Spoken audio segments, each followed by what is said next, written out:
the values that define us.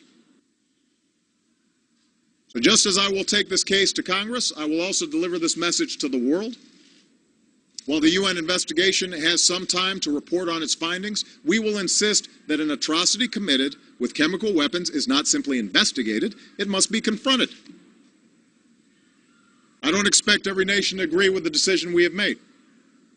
Privately, we have heard many expressions of support from our friends, but I will ask those who care about the writ of the international community to stand publicly behind our action.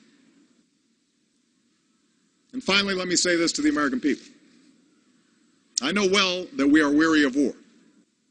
We've ended one war in Iraq, we're ending another in Afghanistan, and the American people have the good sense to know we cannot resolve the underlying conflict in Syria with our military. In that part of the world, there are ancient sectarian differences, and the hopes of the Arab Spring have unleashed forces of change that are going to take many years to resolve. That's why we're not contemplating putting our troops in the middle of someone else's war. Instead, we'll continue to support the Syrian people through our pressure on the Assad regime, our commitment to the opposition, our care for the displaced, and our pursuit of a political resolution that achieves a government that respects the dignity of its people. But we are the United States of America, and we cannot and must not turn a blind eye to what happened in Damascus. Out of the ashes of World War, we built an international order and enforced the rules that gave it meaning. And we did so because we believe that the rights of individuals to live in peace and dignity depends on the responsibilities of nations.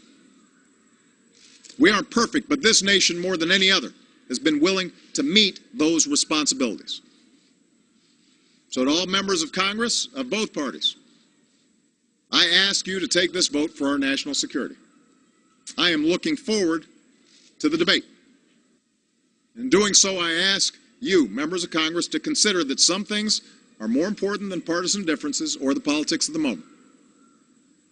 Ultimately, this is not about who occupies this office at any given time. It's about who we are as a country. I believe that the people's representatives must be invested in what America does abroad. And now's the time to show the world that America keeps our commitments. We do what we say, and we lead with the belief that right makes might, not the other way around. We all know there are no easy options, but I wasn't elected to avoid hard decisions, and neither were the members of the House and the Senate. I've told you what I believe, that our security and our values demand that we cannot turn away from the massacre of countless civilians with chemical weapons. And our democracy is stronger when the president and the people's representatives stand together. I'm ready to act in the face of this outrage. Today I'm asking Congress to send a message to the world that we are ready to move forward together as one nation. Thanks very much.